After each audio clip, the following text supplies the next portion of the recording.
We have a thing called a war, or as they would rather say, a military operation. This for legal reasons. I say military because as a military operation, I don't need any approvals. As a war, you're supposed to get approval from Congress, something like that. How many of you would like to see impeachment hearings? No. That was the wrong answer. Hey Humies, thanks for tuning in. If you like the show, help us invade your planet by subscribing to our YouTube channel or drop us a comment. We really love those. If you really... Did you hear that? Because that was the whole game. Change the label, dodge the accountability, call it a military operation. Pretend Congress does not matter. That is why this story is bigger than one joke. Reuters reported Trump's approval fell to 36%. That was his lowest since returning to office. Reuters also reported more than 200 No Kings events were planned across all 50 states. People are not flooding the streets for fun. They are doing it because the rules feel optional now. And when a president treats law like branding, democracy starts to feel fragile. In this video, I am going to show you the pattern, the Iran rhetoric, the foreign jet, the cruelty, the silence from people who know better. This was not just a bad Trump week. This was a warning siren for the whole country. That's a great alternate ending to the movie. We have really regime change. You know, this is a change in the regime. He already sounds like a guy giving a book report on a book he didn't read. The book is called Regime Change, and he's like, well, there's definitely a regime change in the change of regime. It's weird of them to title the book Regime Change and then subtitle it The Change of a Regime. Created all those problems. So this was, I think we can say, Jason, this is regime change, right? There it is. Just drop the title of the book. So the book is Regime Change. That is, I think we can all agree it's regime change. In conclusion. Yeah, in conclusion. They gave us a present. It was a large wooden horse left at the gates of the White House. It was a very big present worth a tremendous amount of money. What you just saw sounds ridiculous, but the facts underneath are very real. Reuters reported Trump publicly floated regime change in Iran after U.S. strikes. That matters. Because regime change is not a small phrase. It means the mission can grow fast. And when missions grow, wars grow. Reuters also reported the United States accepted a luxury Boeing 747 from Qatar for Trump's use. That plane would need major security upgrades.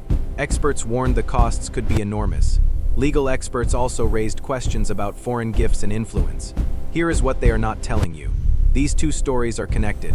One shows reckless rhetoric abroad. The other shows blurred ethics at home. Put them together and the pattern becomes obvious. Trump governs like limits are annoyances. Law becomes a technicality. Optics become policy, and regular Americans get the fallout. More risk overseas, more distrust here at home. What this actually means for you is simple. A presidency built on impulse creates danger faster than institutions can contain it. Put this headline on screen and hold it there, because those two words matter. Regime change is how a narrow mission becomes a bigger one. Then pair it with the Qatar jet story. A foreign monarchy offers luxury. Washington argues about legality afterward. That is not normal government. That is entitlement politics, and voters can feel it. Oh, him. Robert Mueller. Robert Mueller just died. Good. I'm glad. Some people I know are like, oh my gosh, why did he have to say something like that? Couldn't he have not said something? No, actually, I think it's great. I am done with performative grief. You know, people really do have feelings, and I'm against that. The MAGA 0 stages of grief. You get through it so fast. Yeah, it's anger to how do I make money off of this real fast. Anger, 3 question marks, profit. Yeah, there's merch somewhere in there. Anger, merch, podcast. Pyrotechnic. Now let me say this plainly. Cruelty is not strength. Reuters reported Robert Mueller died at 81. Reuters also reported Trump responded, "Good, I'm glad he's dead." You do not have to agree with Mueller to see the danger here. A president normalizing contempt poisons public life. This is outrageous because leaders set the tone. Their words teach people what is acceptable. If the message is vengeance, vengeance spreads. If the message is humiliation, humiliation becomes entertainment. That is how civic trust collapses. I believe many Americans are tired of this performance. They want seriousness. They want restraint. They want adults in charge, not endless spite, not permanence core settling, not personal revenge dressed up as politics. Every American should know this. Democracies do not only break through laws, they also break through habits. Decency is a habit. Restraint is a habit. Respect for opponents is a habit. When those habits disappear, the damage comes fast. Now let me say this plainly. Cruelty is not strength. Reuters reported Robert Mueller died at 81. Reuters also reported Trump responded, "Good, I'm glad he's dead." You do not have to agree with Mueller to see the danger here. A president normalizing contempt poisons public life. This is outrageous because leaders set the tone. Their words teach people what is acceptable. If the message is vengeance, vengeance spreads. If the message is humiliation, humiliation becomes entertainment. That is how civic trust collapses. I believe many Americans are tired of this performance. They want seriousness. They want restraint. They want adults in charge, not endless spite, not permanence core settling, not personal revenge dressed up as politics. Every American should know this. Democracies do not only break through laws, they also break through habits. Decency is a habit. Restraint is a habit. Respect for opponents is a habit. When those habits disappear, the damage comes fast.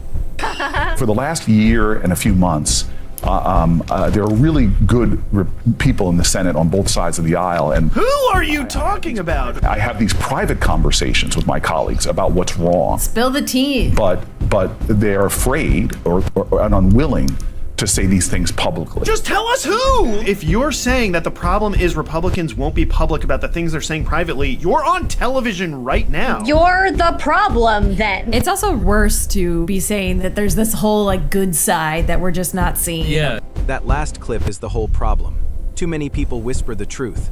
Too few say it out loud. Private courage does not protect democracy. Public action does.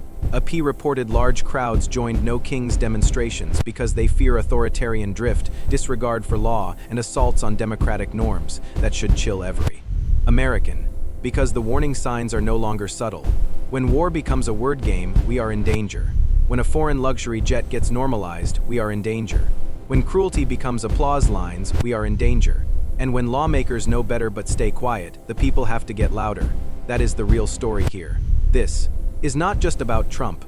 This is about whether America still rejects kings, strongmen, and rule by impulse.